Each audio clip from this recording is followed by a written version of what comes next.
Azad up to co-host, because this is Azad, can you see the co-host invitation?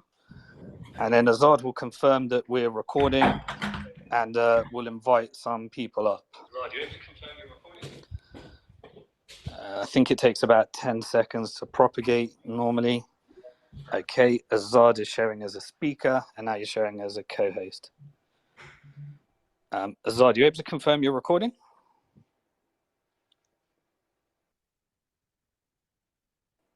You're currently on mute right now. Yeah, we're recording. Can you hear me? Okay, awesome. Can hear you well, Azad. Let's have the first question or speaker or comment. Who do you want to bring up, Azad? Okay, let's bring up Celsius Loans. Hey, Celsius Loans. Hey, can you guys hear me all right? Can hear you good. Hey, thanks. Yeah, appreciate this video, Simon. And just kind of this is more of just a financial education in general. It's a trip down memory lane, seeing those videos from 2011, I think it was, of yourself. The one thing you hit on about the misrepresentation, so technically that Mashinsky video was after the terms of use had been changed. But the one thing that I want to add about those terms of service when they got changed, there's like 8 different versions. It's all lawyerese. It's all BS. It sucks. But when that terms of service got emailed to creditors in their email, it was like, and people can go back and find the email, anyone that agreed to the terms and conditions, it's in your old email. It was like, hey, Celsius terms and service have changed. Here are the big 3 changes. And they were 3 like random whatever changes. And nowhere did those terms and services in that email, did it say, hey, you no longer own your coins, now Celsius does. That's just one thing I want to point out. It was awesome seeing Peter Schiff, who normally gets always dunked on by Bitcoiners, actually make a good point. And then it's also interesting, this redemption arc that we're seeing from fraudulent scammers, whether it's Do Kwon, whether it's the 3AC guys, whether it's Mashinsky, that they're now trying to point the blame at SBF as though to excuse their fraud, to excuse the scam that they ran. And I appreciate you just also putting this crypto into the context of the greater issue, like at a strategic and geopolitical level, that are CBDCs. And I think I hope that people can get ready and defend against that, because the ability for a government or a banker to shut down people's money in the same way that we have had our access to our coins shut down, that in the same way that a CBDC will have the ability to future shut down citizens that speak up or say wrong think or whatever. But I appreciate it, Simon. Great video, always learning, and appreciate you having me up. Thank you. All right. Okay. Always love to have you up as well. But there's one condition in future. You're going to have to tell a joke, because I've never had so many laughs at hearing and seeing some of your tweets. Have you got any jokes or speeches for us? It's not a joke. It's completely serious. The Cell ad hoc is forming with myself and a guy named Tony, Cam Cruz. I know he talks a big game, but he has, I can disclose this now publicly. He has asked that his payout, whether it's in kind or it's in fiat, he has asked regardless that he gets paid out in Cell token only. So I can officially and publicly disclose that now. Thank you. Okay, Cam, are you getting 2 for 1 on Cell token? I think we're going to have to bring up Cam to defend himself. 2 for 1 is the only special. I mean, there's a mathematical formula. If 2 cell is not greater than 1 cell, the only way to solve that equation is if cell equals 0 or less. But the one thing I'll point out is there's going to be a lot of secondary markets. I'm looking to trade my 2 for 1 cell with Daniel Leone, who was able to exit with his free cell and have a liquidated loan and exit with $4 million. So if I can get 10 to 1 sell out of this bankruptcy, I'm going to request from Daniel Leone in a secondary market if we can do a sell for USD trade. More to follow. But thanks again, guys. Oh God, what would we do without you guys? The I think in all seriousness as well. So congratulations to those that actually got the right to withdraw their money. I don't know if Cam wants to cover any of this, but essentially very early on in the case, and I think this is going to happen in BlockFi. So I think BlockFi are going to do a distinction between BlockFi wallet and those that had their funds in the Earn program. I'm pretty sure that that was a bit clearer, and that distinction was very clear.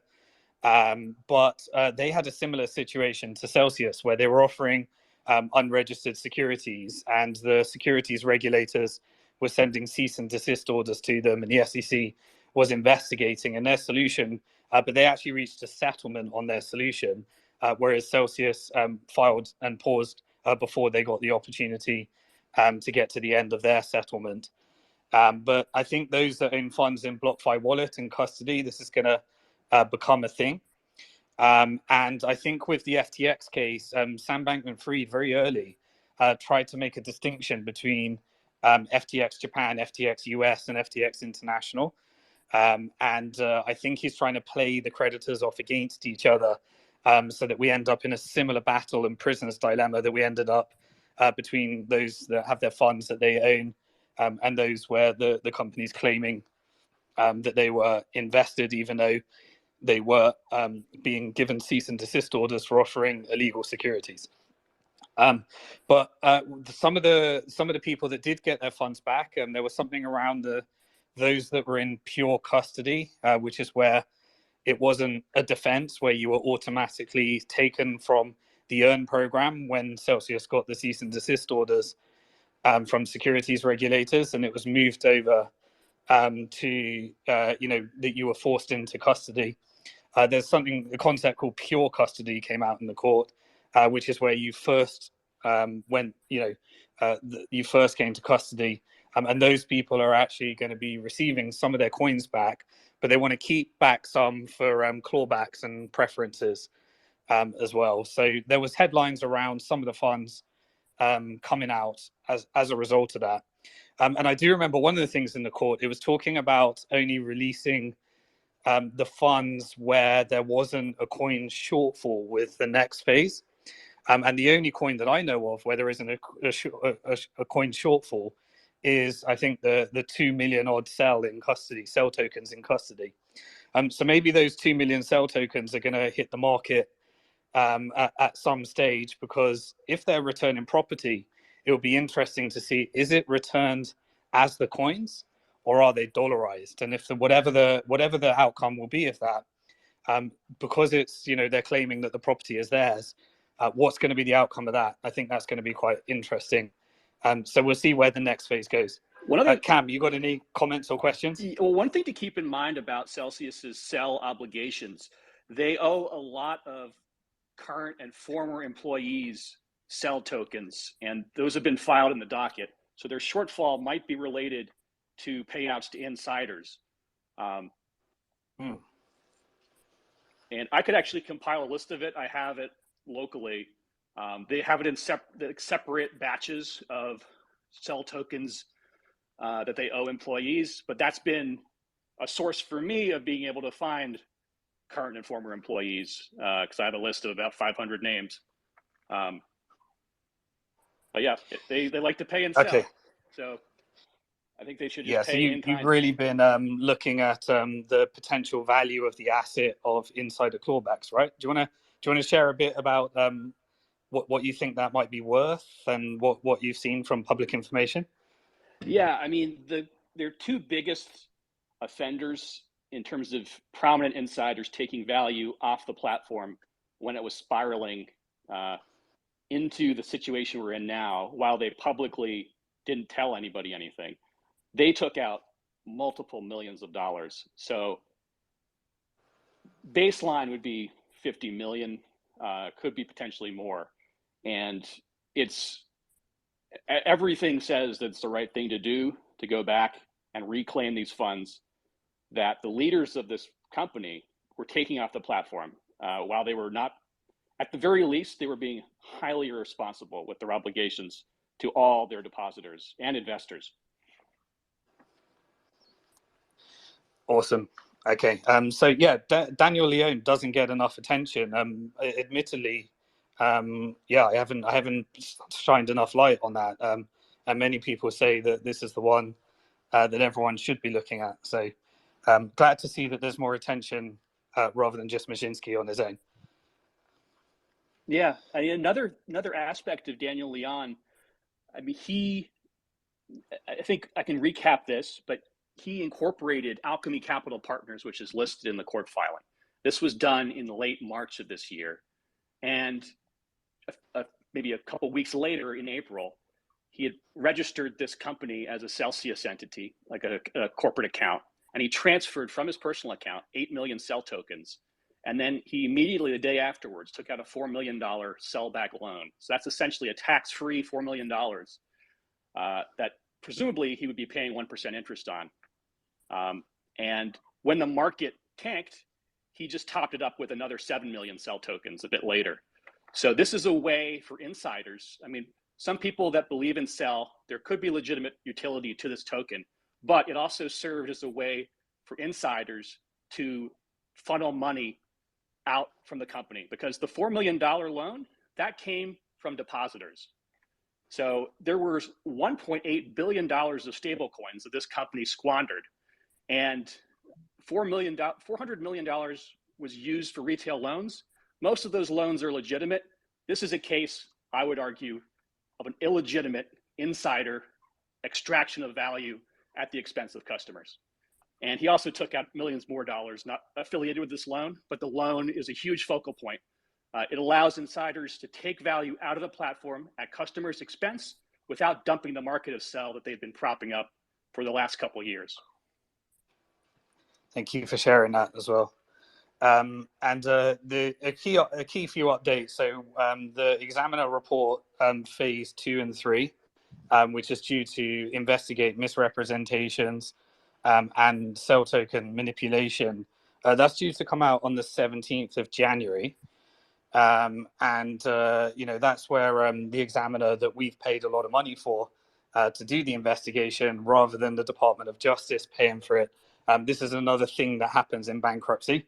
The creditors end up having to, the Department of Justice, rather than paying for it and launching an investigation before it goes into Chapter 11, they can wait for it to go into Chapter 11. And because the platform has, by the terms and conditions, said that they own our money, we have to pay for that as well. So the Examiner will be releasing the multi-million-dollar report on the 17th of January. And also, one of the other benefits of giving someone, them owning your money by the terms and conditions, is the founders are able to buy a company for $115 million called GK8, and then sell it for $44 million with all of the fees and everything that goes along with completing that transaction. And so phase 1, I tried to get it where creditors can have those shares, and then they can do a voluntary investment rather than sell it. And then phase 2, we tried to get it where they buy it in Bitcoin, because there was another thing that happened because Celsius owned our money. They took our Bitcoins and they took out a collateralized loan, and they borrowed $900 million using our Bitcoin as collateral in order to invest in the mining operation, based upon Mashinsky's belief that Bitcoin will definitely go to $150,000 by the tax year period. And so when that didn't happen, our Bitcoins got sold and created a ginormous hole of approximately 40,000 Bitcoin based upon public information and CAM's research. So it's really is awesome what happens when you allow people to own their own money. They can circumvent securities laws by essentially investing it, claiming that it's theirs without any of the disclosures. And then what else can they do? Well, what they can also do is they can allow people to think that the collateral that you deposit is yours. And so a bunch of people remortgage their houses, take out loans with the belief that they could always, top up their margin. What they didn't realize is that their margin is being invested in illegal securities with no disclosure. And so when you remortgage your house and take out a loan, they have full authority to use those funds without a license, of course, in order to put you in a significantly risky position. And now we've had many people whose collateral has been liquidated as a result of that. And, people find themselves in an incredibly uncomfortable position where even some people were continuing to send funds over because they didn't want to be, have their margin liquidate, their collateral liquidated. So all the joys of, allowing a company to own your crypto and then having no disclosures because they're breaching securities laws.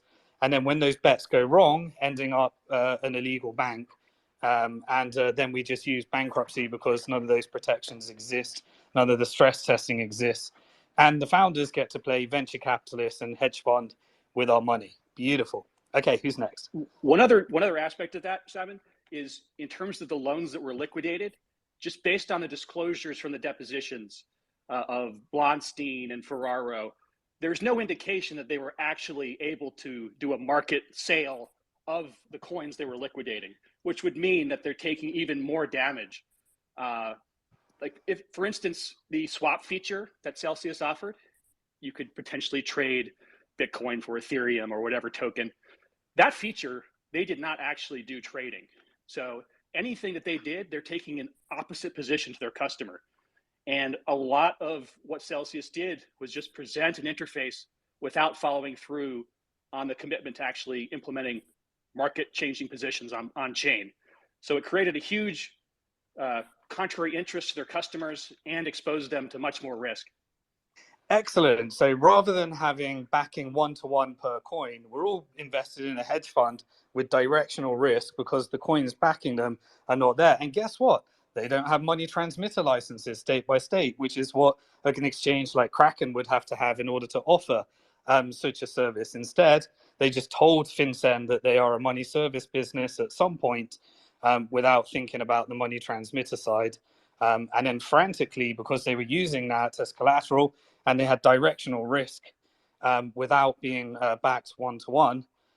They frantically try and get some lending licenses as well as they get people to remortgage their houses and transfer some of their retirement funds because it's safer than a bank.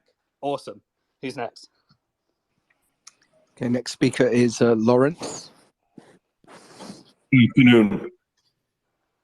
Simon, appreciate the full court press. I think we need to step up our game. My assumption is that the reason for no video in the UCC/court is that we could be forced into Chapter 7 if that evidence was admitted. And with this investigation coming up on the 17th of January, is that going to force us into Chapter 7 immediately if they make that determination? That I can't give, so I can't give legal or financial advice because it could have consequences, but I do believe that the UCC is representing in what is a really, really tough choice, representing our interests because we are where we are. And if, for example, they need to rebalance any of these coins, then it would be better that the tax consequences, not tax advice, are probably with Celsius rather than the client now that they own the money. And it gives them the opportunity to do things that the UCC could take over and push into our interest. The really important part is once we've made that determination that the company that scammed us in the first place owns our funds, then we need to get as fast as possible to them not owning our funds afterwards and not being forced into them selling our coins in order to invest in a reorganization. But really all of the processes being about us getting our coins and us getting our securities. So it's a real bitter pill for me to swallow that pretty much it turned out that it's in our interest to do the exact opposite of what I'm so principally aligned with. But I do believe that the UCC was representing our best interest. And at this stage, it is better for Celsius to own our coins as long as we don't give up the fight and make sure that we get them back and they're not reinvested and additional things are done with those. And that's why it's important for these processes. I also think that the judge knew that. And so the judge kind of bait and switched on us and said, you got 15 seconds to submit some evidence. And we were all kind of relying on the lawyers and the UCC and everyone to do it. I do think that they were kind of being father to us and trying to do what's right for us, given that we probably didn't know what was right for us because it's such an emotional high point. So on another point, my summation is from what I read, what I see, what I hear, these exchanges, Binance being the only standing one at the present time with some questionable percentages of what I call shit coins on their balance sheet, and FTX and Celsius, were these exchanges working together, propping up each other's coins? Is that what was going on here? I mean, I believe it looks like that. And then it's coincidental that Luna was the first one to go down and Celsius dumped theirs, creating this contagion. And now Novogratz's company's ending up potentially with this GKA. I think the interesting thing is that by the end of this, we're going to have an extremely educated millions of investors that hopefully own their own money and own their own securities with full examination reports that unfortunately we had to pay for. But at least we can get to rebuild our industry. We get to import, a lot more people get to really understand what's going on with these things. I wouldn't like to speculate whether exchanges, but one thing I have always said all along is that there's an immense amount of market manipulation. This is the game of traditional finance as well. And in crypto, there's a whole lot more because I hate to say it with all the things that, happening with Gary Gensler and the connection with SBF and FTX at the moment. But there is one thing I do agree with, that the banking laws already exist because we've seen everything already. The securities laws already exist. It's just companies were ignoring them. And the custody laws already existed. But people just decided because it was a cryptocurrency and the confusion of whether those are securities or not, they essentially didn't comply. And that's why everyone ended up settling and other companies are leaving the US. But there are global securities laws as well. So I think our industry needed a cleansing. It's some good old Schumpeterian creative destruction. And unfortunately, we become collateral damage. And so we need to fight for our money and our securities. Who's next? Very good. Very good. I appreciate your full court press. I just am concerned that you need to step it up. In speaking to the judge yesterday, you didn't hit him hard enough, in my opinion, with could you designate the proceeds from the sale, should it close to GK8, goes back to the creditors, and not to pay these high-powered, high-priced attorneys. Thank you again. Yeah, awesome. And we do get another round of that because we've got the mining side and the retail platform to learn from what hopefully was a practice run. Okay, next speaker is AE. Hello, yes. Hi. So considering we've discussed things like illegal bank, black box, hedge funds, unregistered securities, many things that lack of a money transmitter license, fraud on AMAs, on and on and on. It seems like none of this actually is pertinent, and that, Judge Glenn has no interest in acknowledging any of this. So it makes me wonder, instead of focusing on what we would like to happen, why don't we consider what power we actually have, who has the power, and then make a plan from there. And so, along those lines, what power do we actually have? To be honest, I would be happy, or I would be okay if at this point things were liquidated, I got back what I could, I harvested the remaining losses, and then I didn't have to face a retail clawback. So, I would like to have plans focused on what we can do from here, as opposed to, I understand it's frustrating. We don't like the way things have gone. We're totally entitled to that, but I'd rather focus on the solution. Yeah. And on what we can do, and then also a backup plan for when those clawbacks come, because I think they might be coming. Thank you. for everything you do, Simon. Yeah. Okay. So, there's a three-tiered strategy and approach that I'm thinking of right now. Again, not legal advice, not financial advice. Um, the the bidding process, I tried to engineer it in a way where it was that everybody gets their own coins and everybody gets the securities. And before the FTX collapse, everyone competes to give as much equity to creditors for the business. And I got, obviously, I had my community that were really into that, but also another counter community that decided that for some reason they thought I was predatory bidding on the assets, and did everything they could to try and discredit that offering. But that is still something that I think is worthy of fighting for, and using the bidding process in order to ensure that the coins are issued to creditors and the securities are issued to creditors. And here's where I think the judge is on our favor.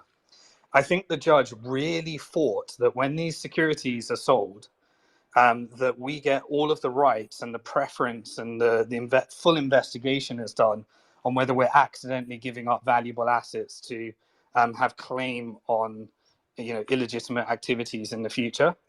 Judge Glenn is totally, from what I can see, on our side there. So the first part is to ensure that we don't get sold those valuable assets, which, remember, is the Kirkland strategy. And so they will want in the bidding process to try and achieve that. We need to really make sure that if that happens, that Judge Glenn continues to put the scrutiny on it, and that we're not giving up some valuable assets inadvertently. Secondly, if reorgs happen, because we've already spent 100 million in essentially, as we saw in Voyager, that if you don't have the regulatory support, which is highly unlikely, then you end up going through 6 months process, spending tens of millions, and essentially it looks very similar to a Chapter 7 process at the end, which is just a process is put in place in order to return your funds. If we end up with equity in a company that a tiny niche community support, then that would be very frustrating. So I think that when the 15th of February deadline comes along, I think that the UCC could probably end up with a much better way of distributing our assets and distributing our securities as well. So we've got to go through all three processes, and ensure that the pressure here, the pressure that we applied, although we didn't get what we wanted, when everyone was filing motions and stating that we demand our money, it did end up in a much, much higher degree of scrutiny, to the point where Celsius would be highly unlikely to be able to force us to reinvest into their new startup. And I think that pressure was because of all the good work done by the ad hoc groups, and all of those different reports that came through. So voices are being heard, and I'm still hopeful that whichever process happens, at least by one of them, we end up with our funds, we end up with our securities. But I share your frustration that really, there's two ways of looking at it. One way of looking at it is, if we had just gone straight into Chapter 7, then a liquidation trust would have taken over and probably given us all of our securities and funds. But then they may have given up some valuable assets. And so because the examination report is being paid for, that may give us some valuable assets in order to return funds from those that did misrepresent or manipulated. So I'm kind of looking at both angles, and maybe that evens out in the end, despite the fact that we've had to spend so much money through this process. And I have heard from bankruptcy experts that Chapter 7 is a very lengthy process. It can take years as well. Next speaker is Robert. Robert, are you there? Yes, I'm here. Can you hear me? Yep. Thanks, Simon, for all that you've done. I've been following you since late summer and pretty much up to speed on everything that you've been putting out. And I'm a big Simon Dixon fan now. And thanks for hosting this this space.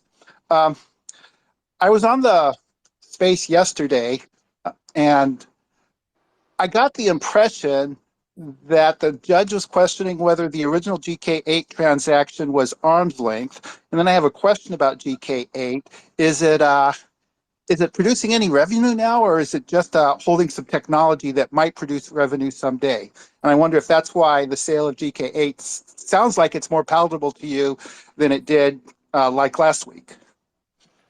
Yeah, so I'll share my thoughts on. I can only share based upon public information, but in public information, the company was deeply dependent upon two very high-paid founders. And the stage of the business, which is very typical for an early stage business, was that if you lose the founders, it wasn't mature enough to survive that. And so the founders were very disgruntled about what had happened to them, even though the vast majority of the sale was cash, so it's a pretty good deal for them. But given that, it probably went to more value extraction mode where they weren't thinking like entrepreneurs and trying to end up with their. But I'll share when I can my experience of that process when I'm able to do that. But the reality is that we're in one of the shittest market ever. 2 years before halving, leading into Christmas, after a regulatory crackdown and a massive deleveraging of an unregulated pump, basically. So that's the worst time to sell assets. The fact that they got 44 million was actually a very good price given the current market. But my preference, again, is just me. I prefer to take a bit more risk. And I would love to try and end up with equity in that business, get the founders, more motivated by clawing back some of their equity, and try and get a rights issue or some funding into the company, so that they can compete with some of the valuations. So remember, Galaxy was the one that ended up buying GK. If it goes through, there's still a bit more process, and Galaxy obviously went for that because they tried to buy BitGo for $1 billion, and the deal fell through. And so getting this one for 44 million, given that they had a lot of the regulations covered, and they probably just wanted some high-level security members in their team. So it made financial sense to them. I just wish, because Galaxy has an OTC trading desk, it would be really, really simple for Galaxy to just say that we'll only buy it in Bitcoin and on the condition that these funds go to creditors only. I think because it was the one buyer, that they could have done that really easily. So that's the background on GK8. We ended up selling it at the bottom of the market. Yes, we got a good price for the current market, in my opinion. But I think we gave up value if we could be more innovative. And if we can't get shares, then at least we should have got Bitcoin, because the estate is massively exposed to Bitcoin because Majinsky spent them.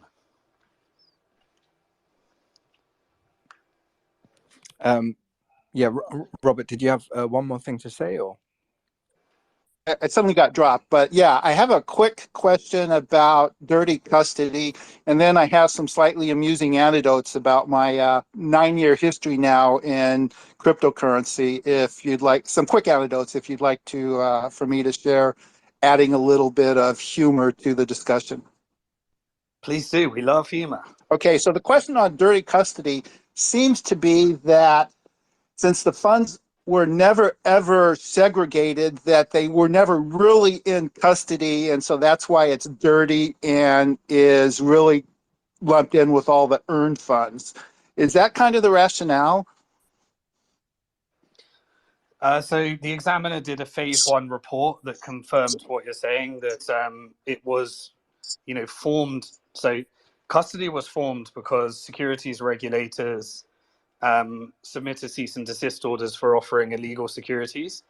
And so prior to that, they created a withhold service where when the US considers things like BNB token, the Binance token, a security, or XRP token, it was in a case for is it or is it not a security, then they put it in the withhold because they didn't really know what to do with those tokens and requested people to withdraw them.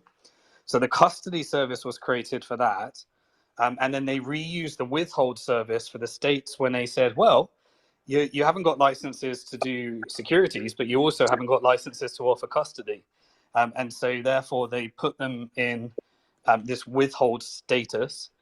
And then, they executed in a rush in order to, try and do that to fight the fact that they didn't look at these regulations before.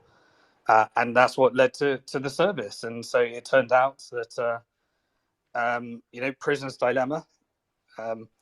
If you're entitled to get a full refund based upon the legalities of that, and Kirkland and Ellis and Celsius are on your side because they have an interest in ensuring that the funds are theirs, you end up in the prisoner's dilemma that's always going to end in this way. Okay, so thanks, Simon. So now some quick stories. In 2013, I started Bitcoin mining with the free electricity that my condominium was providing via its very high association fees. And they didn't, because it was a former apartment building, they didn't really segregate out the electricity. So that's how I got my Bitcoin. Then, as this year was rough on me, starting with buying a house with my loan that got liquidated, so I can't really complain about that. Then get the war starting and getting my Ukrainian wife out of the war. My sister was going to come live with me in the house, and she passed away while I was in Europe with my wife, and then settling her estate. So I really was kind of late to getting stuff out. So I was quickly moving my assets off of Celsius, which was problematic because I was putting it on Voyager. And so I got some cash out. I was able to sell on Voyager, but I didn't get it all out. And of course, the 1-day delay on Celsius approving a new withdrawal address meant I did leave some assets on Celsius. Then when it came time for my loan, when the initial margin call came out, I said, please liquidate the loan. It's at 65%, please liquidate it. And the Celsius loan team said, response was, we are not a liquidation engine. And of course, after the lockdown, that's exactly what they became. So that's the last of my anecdotes. And God bless you all for the work that you've been doing. And I'm hopefully be able to follow a lot more closely now. Well, thank you very much for sharing your story. 2022 has been a really rough year for many. But I really hope that in all of these, firstly, we don't end up with any kind of clawbacks, because I don't want this to be more misery for you. But I hope that in 2023, you've been through enough, you're battle tested, that you can rebuild stronger, just like you have throughout these years. And remember that we did create an industry where you can own your own money, you can spend your own money, and you can have a fixed supply. And that is really needed with what's coming in 2023 and beyond. So, make sure you don't end up giving up on the industry, as I'm sure you won't be, as a result of this essentially just centralized companies not adhering to the regulations. We need to rebuild stronger, and we'll continue to invest in companies and offer investment opportunities to companies that are actually going to rebuild much better, much stronger, and support many of the solutions that are needed to make it where you don't need to use some of these centralized companies as well. So thank you so much for sharing. Who's next? Next speaker is Celsius Custody. Yeah. Hey guys, how are you? Robert, thank you for sharing that story. And too bad you can't move back to that apartment, and the HOA is probably charging for electricity now, because that'd be pretty awesome if it was free. I just want to jump on super briefly. I've got to be on a phone call, and just make some general statements that may or may not have been made before earlier on in this call. First of all, for everybody listening, it's become very apparent that the Judge Glenn, does not want to have to make any decisions on his own. I think he's trying very hard to suggest that both the UCC and Kirkland make the decisions. And that's why, unfortunately, there seem on certain, how can I phrase this correctly? On certain issues, on certain key issues, you can tell that he's not comfortable with making those decisions. He wants. Why do you think that is? That's a great question. I have my theories. I think part of, somebody who'd be great to get up here and pick their brain would be Tony V, who's in the audience. He's much smarter than I am, and he's much more inclined to give you his thoughts. But my personal thoughts are the following. Yeah, if you want to come up, put your hand up. Yeah, carry on. Or you can request. My personal thoughts are, I think this is a groundbreaking case. I don't think he wants to set a precedent that turns out not to be, a good precedent going forward. And I think that's all I can think of. There's probably more than that, but I don't think he wants blood on his hands. And I think it's really up to both parties, the party and the counterparty, the UCC that represents the creditors and the debtor, who's represented by Kirkland, to make decisions together. And I think up until this point, there's been punting. We all know that. They've been punting back and forth. Okay, so they've been reluctant to come to agreements on a lot of stuff. And don't forget, everybody, these attorneys talk to each other constantly. Constantly. They're constantly in touch. Kirkland is constantly in touch with White and Case. The ad hocs, which I'm a member of for custody, is in touch with Kirkland and the UCC. They all talk. Doesn't mean they get stuff resolved, but they all know what one another want to see. The second thing I'd like to bring to people's attention is that when you go on, like Simon did, I was not on the call yesterday. I was getting a play-by-play, but I couldn't listen to it. I was kind of like watching it on our Telegram channel. But when you go up there and speak, the judge, and I'm not referring to Simon, I'm not knocking you or anybody else, but it's clear that he only values individuals or groups that are represented by attorneys that have some sort of legal counsel. That's just my opinion. So I've always said this to people: if you want to get your voice heard, make sure you get it done through an attorney. And for most people here, for most all of us, that would be the UCC. So if anybody has issues or questions, you could do a pro se filing. That's great, but really, it's important to get in touch with the UCC. And lastly, before I go, I'll just say this: I really hope they don't. I hope preferences don't become a reality. That's it. That's all I want to say. Awesome. Thank you very much for sharing that perspective. And genuinely, congratulations to anybody that is going to be able to get their funds back as a result of this hellhole that no one asked for. Hey, listen, and the last thing I'll say is I don't get my funds back as of now, but I'm very happy that that small group of pure custody and people that have a certain amount under custody will eventually, hopefully, get their funds released. That's good news. But Tony's here, and he can give you his thoughts on what Glenn is looking to do.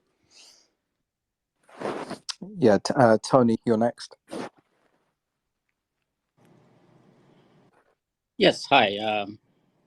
Before we get into anything, I just wanted to let everyone know that when John goes on these spaces, Celsius Custody, I like to record the spaces and just play them to myself at night when I sleep, because his voice is very calming and it really helps me.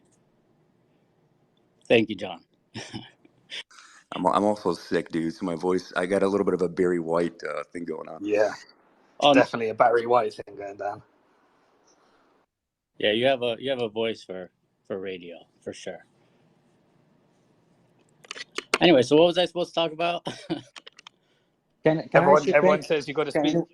Glenn, buddy, talk about. Well, first of all, guys, this is lastly. I don't mean to jump in. I'm sorry. If anybody has any questions about custody in general, preferences, or what they think is going on inside the mind of Judge Glenn right now, Tony is a very valuable asset. That's just That's my 2 cents, and I stand by that.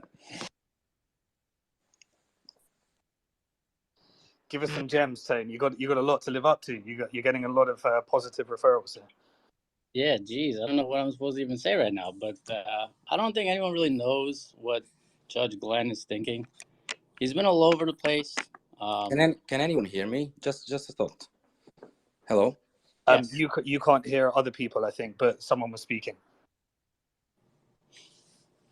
Yeah, so Judge Glenn seems like he wants us to settle with each other. At the same time, he wants custody to fight the preferences.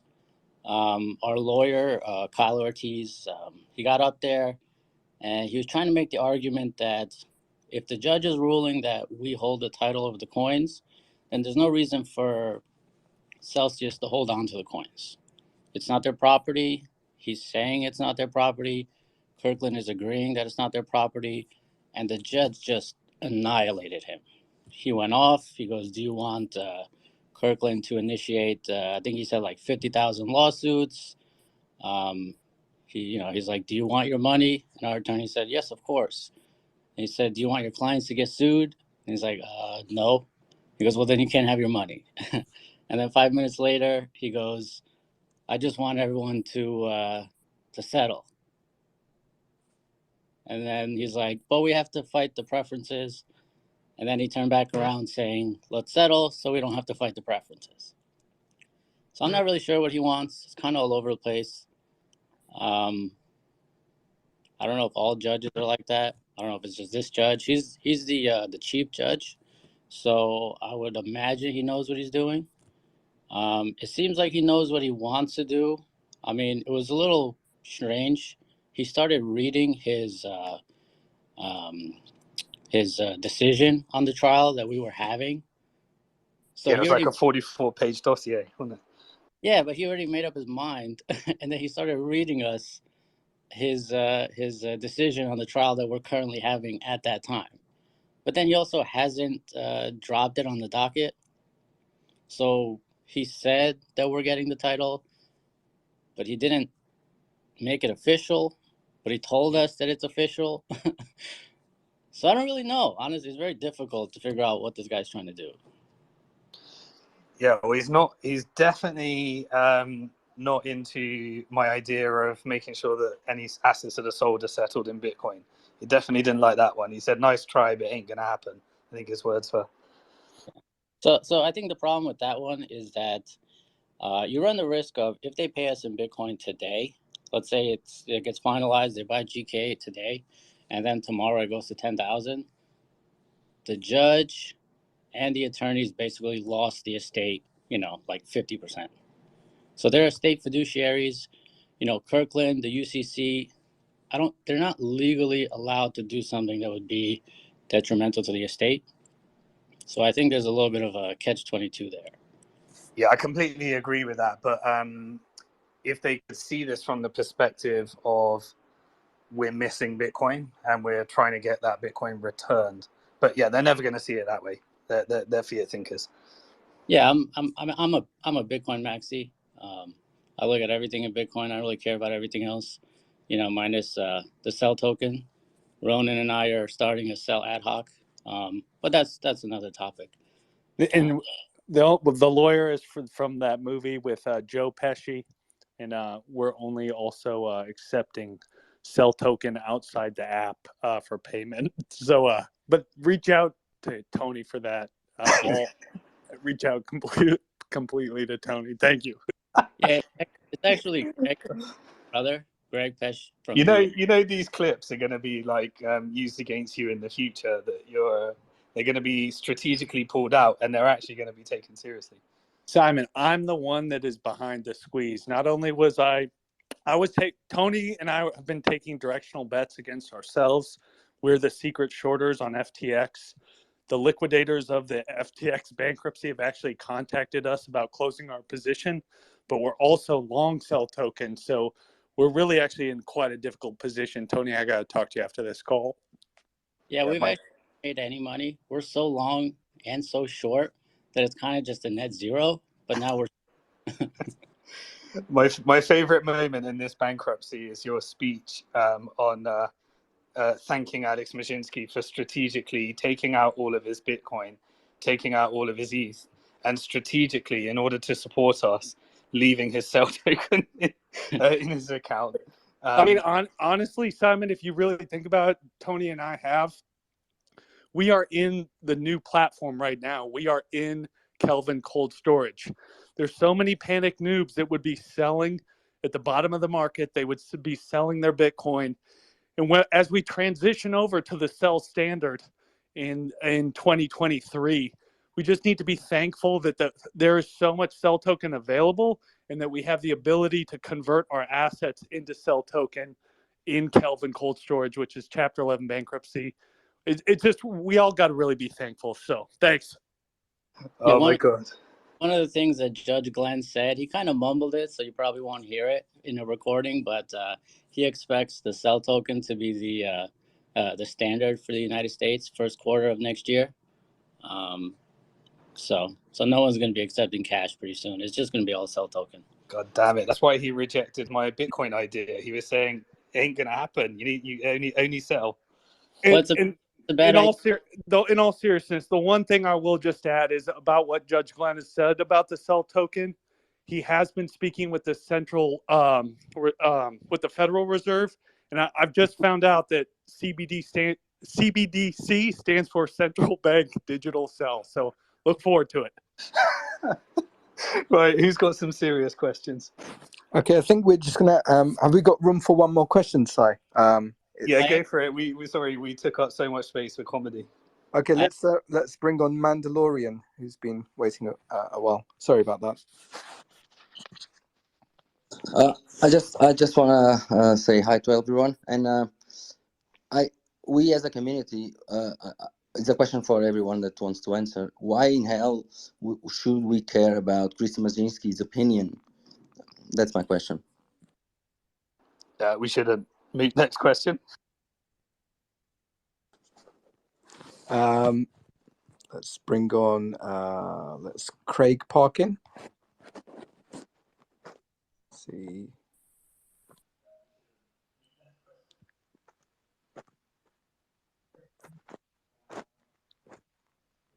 Okay, whilst we're waiting for Craig, let's try final question from Anthony. Hey, actually, Craig, can you hear us? Yeah, I can hear you. Yeah, a question from yourself, please. Yeah, it's just kind of being able to wrap my head around everything that's happened and trying to simplify so that I can understand. And basically what I've come up with is Alex created a metaverse. And, like when Cam's talking about how swaps weren't really happening, and we were convinced that, like I was convinced that when I was looking in my wallet and seeing an Ethereum there or link there, that there was actually something there when it was all synthetic. And I just would like to point out to people that are still considering or hoping that Celsius is going to put together a reorganization, that it really is not about reality. It's about creating a metaverse and letting them play and leverage everything. And I think what Simon's plan is talking about is reality. And it's just such a shame to me that, the beauty of crypto is about providence and being able to see what's real. And when we're going into these things like with what Celsius created, it was totally phony. And I just really think that we need to realize that. And these people that are still supporting a reorganization, I think really, really need to realize what's real and what's fake. And that's it. All right, Anthony, you got the final question. Thank you for that. Well, I just wanted to say, probably not. Yeah, it's a statement. It's not a question. You're right. And the statement is the rooms have gotten a lot more entertaining. I feel like I'm going to take some credit for that. You guys are a lot funnier than you have been, and I enjoyed listening to you guys. All right, Anthony, have you got a joke for us then? You can't let everyone else take the floor. Simon, I don't have a joke today for you, man. I want you to have the time to shine, bro. I want to give you the spotlight for a day or two. You know what I mean? Make you feel good. Okay, awesome. Well, yeah, I think we've all reached this phase where it's better to laugh than to cry. But we're all still fighting. Whichever process happens, I think I just want to say that I've built some incredible relationships along this journey. Many of you may just be listening and we haven't spoken before, but some of the people that I've met from this community, love me or hate me, there are some absolutely crazy characters. And this journey, when we come out of it at the end, is going to be very interesting when we're not fighting about reorgs and we're not fighting about Celsius and we're not fighting about whatever comes next. It's going to be really interesting to see what comes next. So I'll close the way that I always close. Always remember, you're alive at one of the most interesting and exciting times in financial history. Some are going to get hurt, others are going to do really well. Let's make sure we get our money and we get our securities so that we can rebuild in 2023 and support as many of those other people that unfortunately are starting their Chapter 11 journey right now. I think it's going to be easier with some precedent and with the things that we've learned. So always fight for your money and remember why we came here in the first place. I'm not sure if it's why you came here, but the end result is that Bitcoin still gives you the ability to own your own money, to spend your own money, and have digital, hard, sound money. Peace.